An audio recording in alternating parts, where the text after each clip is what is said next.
Brasil perde milhões de reais após a Operação Carne Fraca. Londres é alvo de mais um ataque terrorista. Seca aumenta 409% em 13 anos no Brasil. Consumo excessivo de carne pode levar à morte. Brasil cai no ranking do Índice de Desenvolvimento Humano.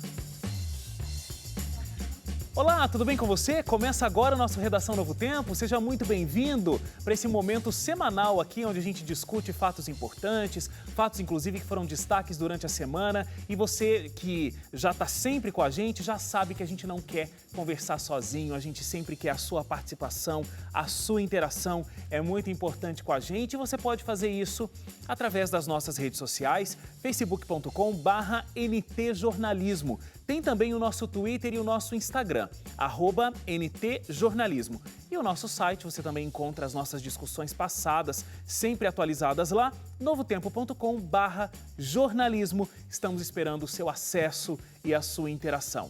E aí, pessoal, tudo bem com vocês? Tudo bem, Wagner, Leite, Suzaine, pessoal de casa, muito obrigado pela companhia de novo.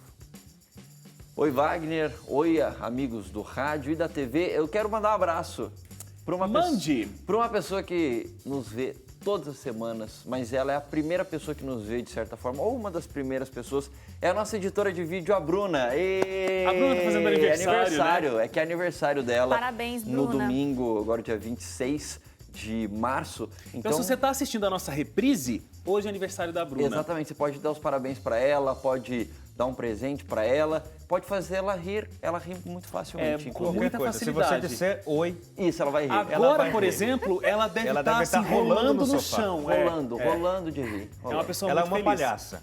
Literalmente. De verdade. É verdade, ela é envolvida com aqueles Projetos doutores da sociais. alegria, tal, que leva palhaçadas do bem pro hospital, né? Ela leva muita alegria mesmo. Bruna, muito obrigado, viu? Você é muito especial para nossa equipe. Parabéns, muitos anos de vida. Oi pro pessoal de casa e também quero deixar aqui meus parabéns pra você, Bruna, uma parceirona de trabalho, que Deus te abençoe muito, tá bom?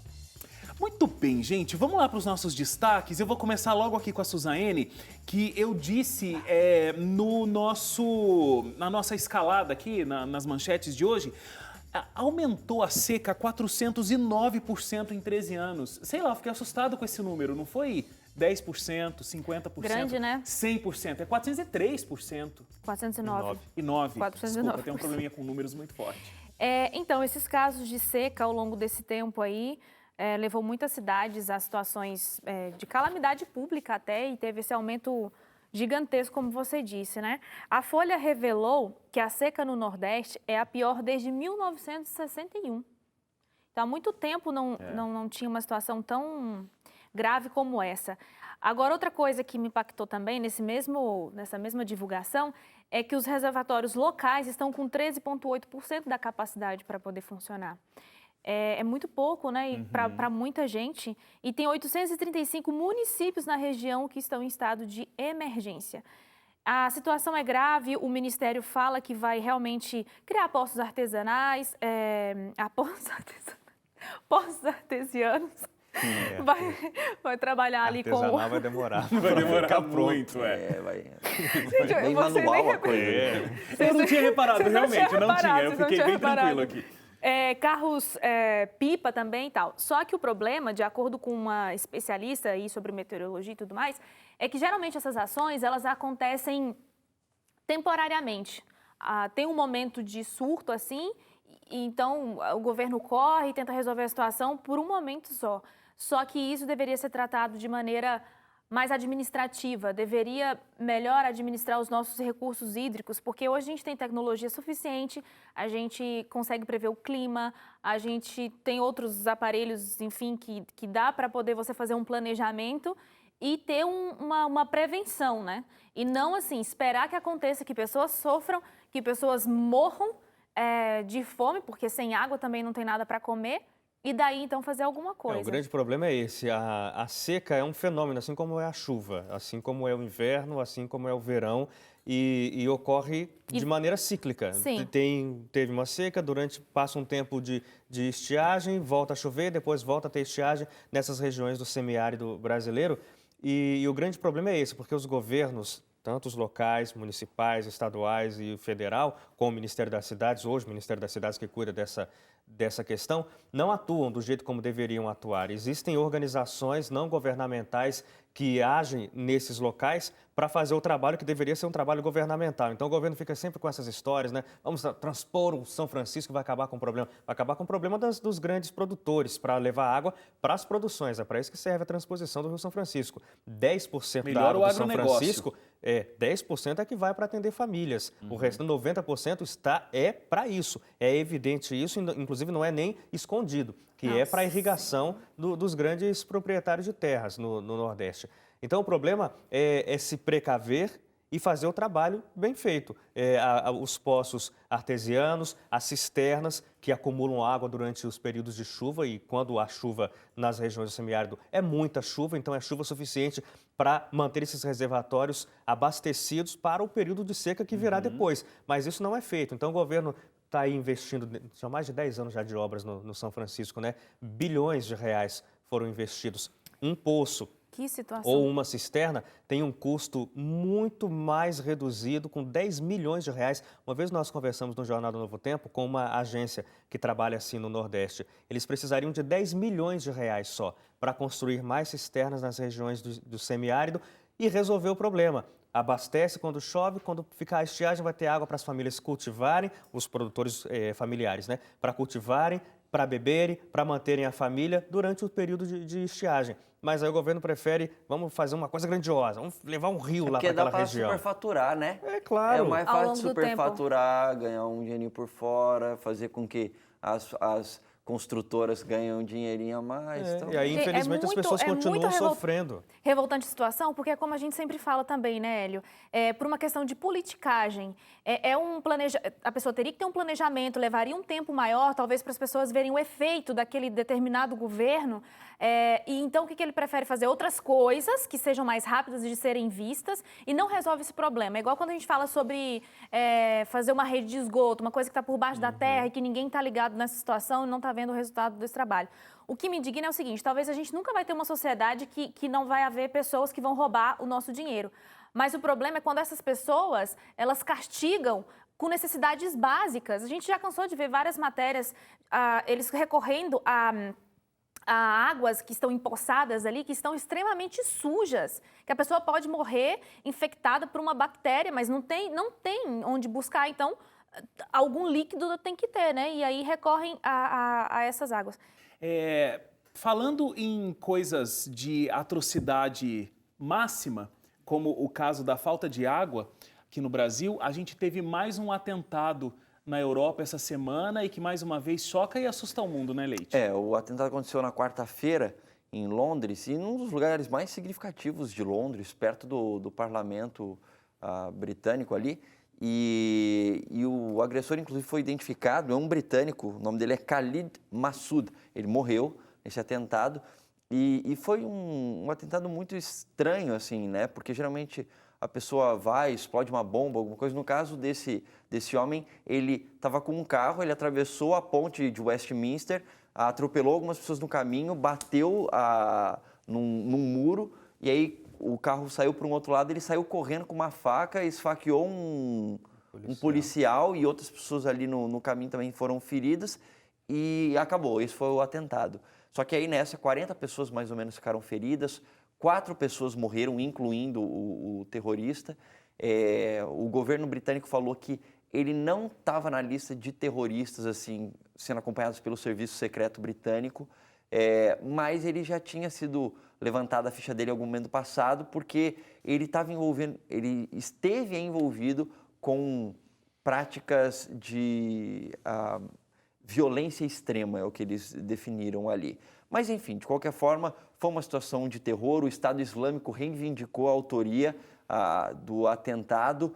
apesar de não parecer muito um atentado do Estado Islâmico, geralmente eles vão com armas de fogo ou bombas, alguma coisa do tipo. Se bem que aquela vez com o caminhão lá na França também... A forma de ataque é muito diversificada hoje, né? Por conta do que eles chamam de lobos solitários. São pessoas que têm afinidade com o grupo e querem fazer algo pela obra. Pela causa. Pela causa. Então fazem o que podem, do jeito que podem para ferir. Mas enfim, o Estado Islâmico reivindicou a autoria do atentado. Muito bem. Agora o destaque do Hélio é o destaque que realmente parou o Brasil. Todo mundo falou sobre isso durante essa semana. Falou sobre esse assunto de um jeito sério. Falou-se desse assunto de um jeito meme. De um jeito meme, que é o novo jeito da gente fazer graça, né, no Brasil. Mas o fato é que é uma conversa muito séria e realmente parou o Brasil, que é a Operação Carne Fraca, né, Hélio? A Operação Carne Fraca, ela causou muito... Burburinho. Burburinho é muito mais, né? É estardalhaço.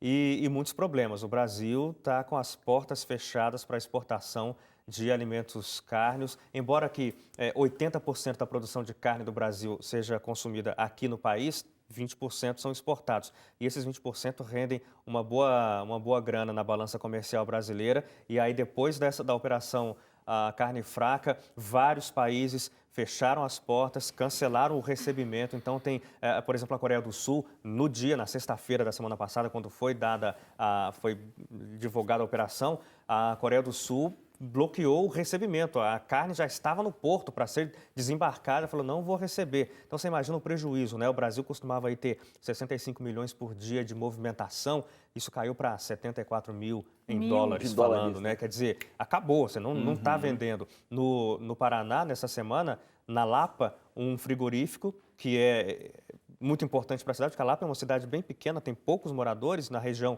metropolitana, fica ali na região próxima de Curitiba.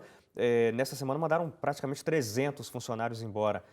Quer dizer, seria a base, uma das grandes empresas na cidade, né? Então você imagina o prejuízo que isso causou. E aí o problema é o seguinte, a gente tem visto aí, né, as discussões, a Polícia Federal levantou várias argumentações dizendo que em 21 frigoríficos, embora o Brasil inteiro tenha quase 5 mil, são 4.800 e alguma coisa frigoríficos, 21 deles foram investigados e há suspeitas de alguma irregularidade. Apenas 3 foram fechados pela vigilância sanitária, porque aí atestaram mesmo que alguma coisa muito séria tem ali. Fechado de vez? Não, interditado, né? Interditado para que a investigação possa prosseguir. 3 grandes. Foram fechados. 21 investigados, dos 21 só 3 foram fechados. Então, desde o começo o governo falou o seguinte, olha, não há problema em a Polícia Federal fazer o trabalho dela, de investigação, de correr atrás, de descobrir o que está acontecendo. Mas o governo diz, a forma como isso foi levado para a imprensa é que foi ruim, porque foi um estardalhaço, assim, tipo, a carne brasileira é podre, a carne brasileira não presta. E aí, quando os dias foram passando, foi se vendo que, olha, talvez não seja tão grande assim o negócio, o esquema não é tão grande assim. A própria Polícia Federal veio a público dizer, olha, não é generalizado, o problema não é em todos os 5 mil frigoríficos, o problema não é para todos. Mas também não foram investigados os 5 mil, né? São 2 anos de investigação que a Polícia Federal tem, então eu não sei se eles foram aos 5 mil, mas em 2 anos é muita coisa para se investigar e se chegou apenas a 21 com algumas suspeitas, que não foram todas confirmadas. Só que daí é aquele negócio, né? O problema já foi criado. Depois que a pedra é jogada, você não tem como recolher mais. E o problema já foi causado, né? A exportação praticamente zerada, pessoas sendo demitidas agora por conta disso aí tudo, a situação está bem complicada para o Brasil. Então, aí teve o caso do Temer, né, que falou, não, vamos resolver, levou os embaixadores no restaurante para dizer, vocês vão ver que a carne brasileira é boa, levou os embaixadores de outros países preocupados, né, para o restaurante. Lá em Brasília. Com ele mesmo para comer, né, para estar ali. R$117 o rodízio desse restaurante. Mas aí o Leite conhece o restaurante em Brasília. Nunca foi, mas ele sabe onde fica. Mas aí a carne de lá não é brasileira, mas aí o dono do restaurante soltou uma nota, falou, gente, não se preocupe, o nosso restaurante aqui só trabalha com carne importada. Foi cômico, né, no meio da tragédia. Mas... Só que eles se justificaram, né, Hélio? Eles disseram que eles não trabalham com carne brasileira, mas especificamente naquele dia, eles serviram carne brasileira para os convidados e para o presidente. Tá o ponto, Só que é tanto com essa questão desse almoço aí para os embaixadores dos países que importam carne do Brasil, tanto com toda essa situação da carne, eu acho que a grande situação você teve um boom, um momento em que a percepção de uma maneira mais ampla foi: a carne é podre, tem papelão no meio da carne, não sei o que lá. Lógico, tem um monte de informação desencontrada. Essa história do papelão aí? A Polícia Federal flagrou, durante esse tempo todo de investigação, ligações entre funcionários. E numa das ligações, o funcionário falava algo do tipo, né? Olha, só que tem ainda aquela questão do papelão, né? Tem que ver se dá para colocar em papelão. Agora, se não der para colocar em papelão, aí vou ter que condenar. Esse é o trecho gravado. A Polícia Federal fala, tá vendo? Eles colocam papelão na carne.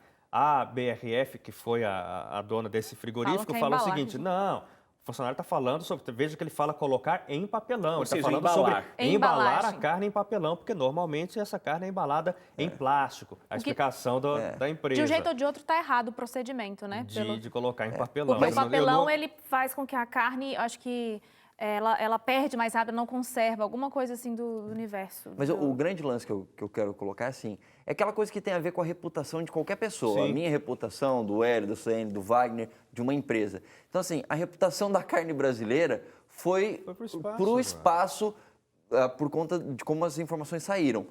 Erradas, equivocadas, etc. Enfim, foi pro espaço. E aí, depois, para você voltar, é muito difícil. E o Brasil estava... Não faz muito tempo que o Brasil conseguiu ter a abertura de mercado por conta daqueles casos da década de 90, né, da vaca louca, a febre aftosa. O governo investiu pesado para vacinar os rebanhos e acabar com o problema. Então, o país foi declarado livre de febre aftosa. Aí a União Europeia começou a comprar. Japão, que consome praticamente todo o frango no Japão, vai do Brasil para lá, outros países. Todo mundo começou a confiar na carne brasileira. Então, agora acontece essa enxurrada e derruba, por mais que não ocorra isso em todo o Brasil. Agora, aí a gente viu aí, né, pelas redes sociais, um monte de gente falando: eu sou funcionário, realmente é assim que funciona aqui, a gente coloca um monte de coisa na carne podre. Eu fiquei pensando, você trabalha há 20 anos nesse frigorífico, faz 20 anos que você faz isso na carne, que você, inclusive a sua família, come, e você ficou quieto esse tempo todo. Tem coisas que, sabe, pode ser verdade, pode não ser, mas se for verdade, esse cara é tão culpado quanto o dono do frigorífico. Nessa confusão toda fica difícil você descobrir, no final das contas, o que é mentira e o que é verdade. Por exemplo, esse caso da churrascaria lá, que o Temer levou o pessoal lá. Beleza, ele só tem carne importada. Aí ele fala, não, para esse caso foi brasileiro. Aí você fala, será que dá para acreditar nisso, né? É que é no mínimo estranho. Como que um restaurante que não serve, uma churrascaria não serve e preza por isso, sendo um diferencial do que é oferecido ali para consumo, aí um dia resolve parar todo como é que fala? Todo o processo logístico, comprar uma outra carne brasileira, não deu muito trabalho? Não era mais fácil ir numa outra churrascaria, então, que vende carne brasileira? Bom, gente, é o seguinte, a gente vai fazer uma parada pro intervalo agora. Nossa, cortou assim no seco. Mas ainda tinha mais coisa pra falar, desculpa. Não, é que eu achei que a gente ia terminar com uma outra conclusãozinha. Mas você quer falar mais? Pode falar, pode ficar à vontade. Você que fica à vontade, fica à vontade. Pode terminar, eu fiquei sem graça agora. Gente, com licença todos, eu vou aqui chamar o intervalo.